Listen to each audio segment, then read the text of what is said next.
Assalamualaikum warahmatullahi wabarakatuh. Perkenalkan, nama saya Nia Sania, kelas akuntansi 4A, Universitas Kuningan. Di sini saya akan memaparkan hasil analisis laporan keuangan sektor industri barang konsumsi pada PT Indofood Sukses Makmur. Langsung saja pada profil perusahaan, PT Indofood Sukses Makmur adalah sebuah perusahaan yang bergerak dalam berbagai bidang jenis makanan dan minuman. Perusahaan ini mulai beroperasi secara komersial pada tahun 1990. Awalnya perusahaan ini bernama PT Panganjaya Inti Kusuma, kemudian diubah menjadi PT Indofood Sukses Makmur pada tahun 1994. Nah, bagaimana sih cara untuk menganalisis laporan keuangan suatu perusahaan? Di sini saya akan menjelaskan beberapa analisis laporan keuangan. Di antaranya yaitu analisis perbandingan, analisis rasio, analisis common size, analisis trend, analisis DuPont, analisis cross section, dan analisis time series. Yang pertama yaitu analisis perbandingan. Bertujuan untuk mengetahui perubahan-perubahan yang terjadi pada pos-pos di dalam laporan keuangan dalam 2 atau lebih periode yang berbeda, baik itu penurunan maupun kenaikan. Di sini ada analisis perbandingan pada laporan posisi keuangan, terdapat total aset, total liabilitas, total ekuitas, serta total liabilitas dan ekuitas. Nah, persentase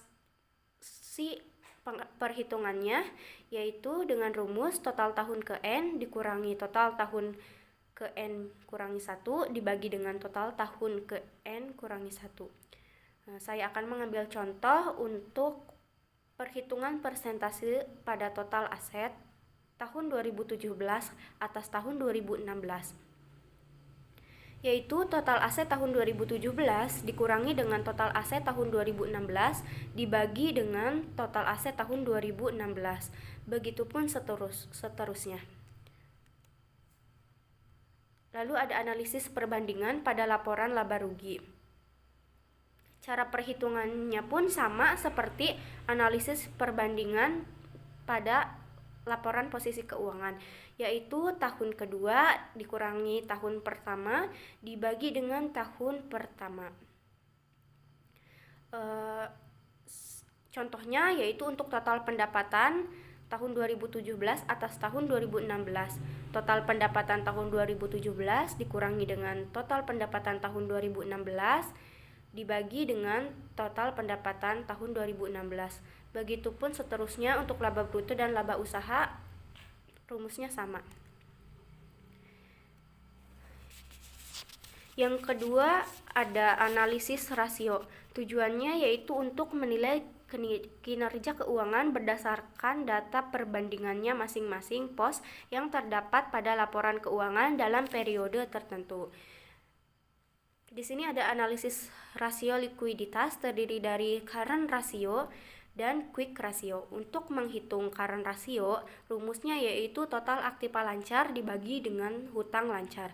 Sedangkan untuk menghitung quick ratio, rumusnya yaitu aktiva lancar dikurangi persediaan dibagi dengan hutang lancar.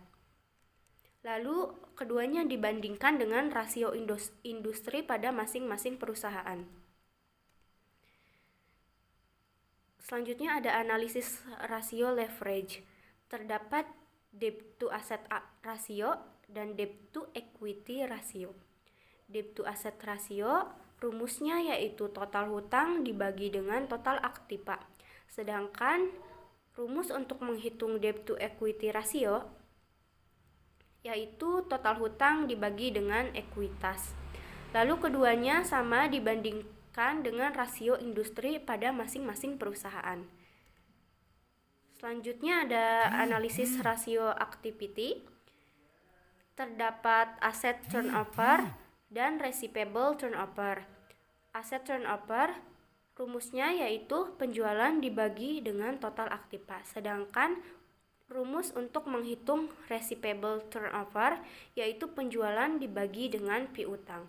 Lalu keduanya dibandingkan dengan rasio industri masing-masing perusahaan. Selanjutnya ada analisis rasio profitabilitas. Terdapat gross profit margin dan return of equity. Nah, cara untuk menghitung gross profit margin rumusnya yaitu laba kotor dibagi dengan penjualan. Sedangkan rumus untuk menghitung return of equity yaitu dengan cara earning after tax dibagi dengan modal sendiri lalu dikali 100%. Kemudian keduanya dibandingkan dengan rasio industri pada masing-masing perusahaan.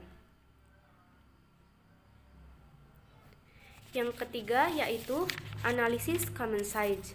Suatu teknik analisis rasio dengan metode vertikal yang digunakan untuk perbandingan perusahaan dengan tingkat penjualan atau total aktiva yang berbeda. Di sini ada analisis common size pada laporan posisi keuangan. Nah, cara menghitung persentasenya yaitu menggunakan rumus akun atau komponen dibagi dengan total akun lalu dikali 100%. Saya akan mengambil contoh. Di sini ada total aset. Maka rumusnya yaitu semua akun aset dibagi dengan total aset lalu dikali dengan 100%. Untuk total liabilitas dan ekuitas, seluruh liabilitas atau ekuitas dibagi dengan total liabilitas dan ekuitas.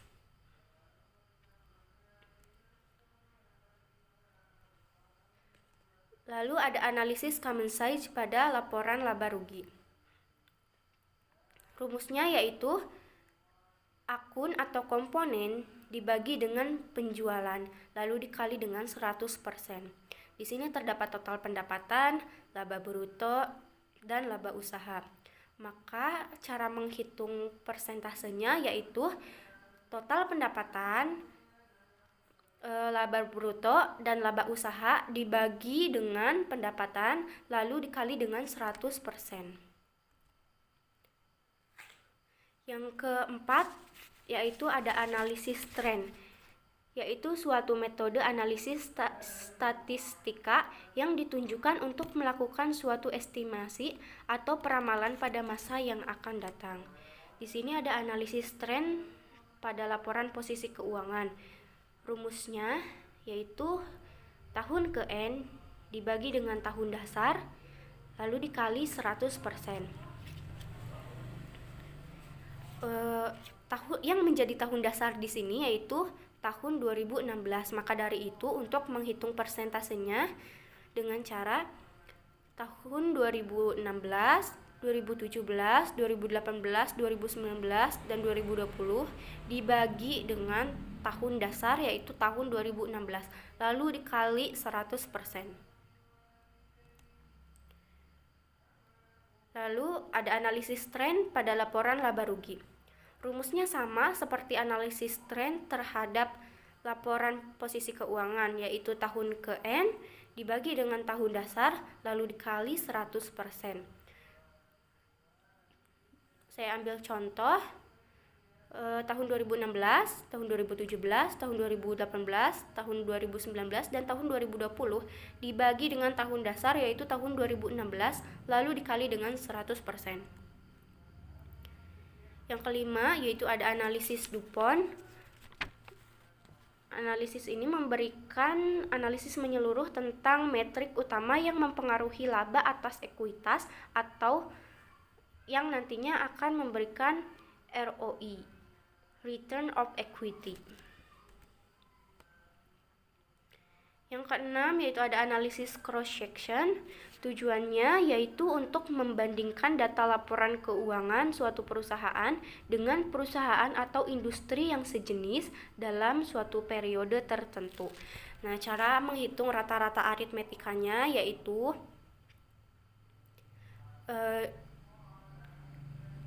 ROA tahun pertama sampai dengan tahun kelima dibagi 5. Untuk menghitung nilai bukunya pun sama. Nilai buku tahun pertama sampai dengan tahun kelima dibagi 5. Kenapa dibagi 5? Karena di sini kita menggunakan periode selama 5 tahun, yaitu tahun 2016 sampai dengan tahun 2020. Sedangkan untuk menghitung rata-rata tertimbangnya yaitu dengan cara ROE tahun 2016 dibagi dengan ROE 5 tahun. Dan untuk menghitung nilai bukunya sama, nilai buku tahun 2016 dibagi dengan nilai buku selama 5 tahun. Sedangkan untuk memperoleh nilai buku itu tersendiri digunakan rumus equity dibagi saham yang beredar. Begitupun seterusnya.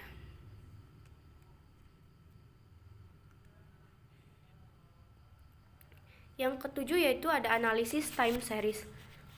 Merupakan jenis analisis yang melibatkan penggunaan data deret waktu untuk membuat model yang akan digunakan sebagai dasar peramalan.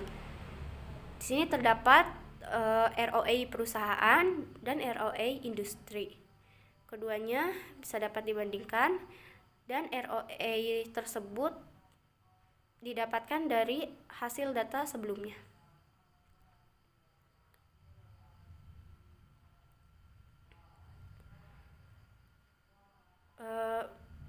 Itulah hasil pemaparan analisis laporan keuangan pada PT Indofood. Sebelum saya mengakhirinya, saya akan menjelaskan sedikit tentang analisis laporan keuangan pada 3 perusahaan yang telah digabungkan, yaitu pada perusahaan Indofood, perusahaan Mayora, dan perusahaan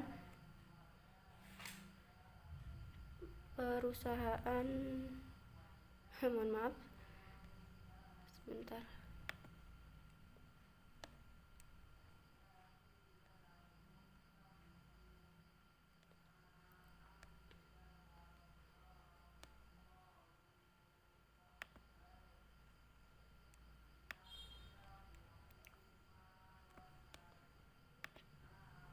Dan perusahaan Prasida Aneka Niaga.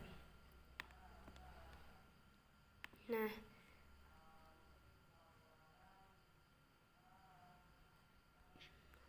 untuk cara perhitungannya itu sama seperti yang telah saya jelaskan, namun di sini dari ketiga perusahaan tersebut laporan keuangan harus dijumlahkan terlebih dahulu, baru bisa dihitung analisis perbandingannya. Rumusnya pun sama, yaitu total tahun kedua dikurangi total tahun pertama, lalu dibagi total tahun pertama. Untuk analisis rasio sama seperti penjelasan sebelumnya. Untuk common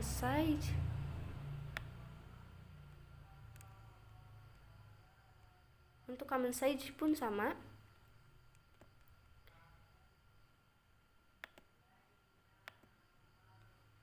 Rumusnya yaitu total aset seluruh aset dibagi dengan total aset. Seluruh liabilitas dan ekuitas dibagi dengan total liabilitas dan ekuitas. Untuk analisis tren juga sama, menggunakan rumus tahun ke N dibagi dengan tahun dasar lalu dikali 100%. Ini untuk ketiga perusahaan, dan ini diagramnya untuk mempermudah kita melihat apakah perusahaan tersebut mengalami kenaikan atau mengalami penurunan. Lalu ada analisis cross sectionnya pun sama seperti yang telah saya jelaskan tadi.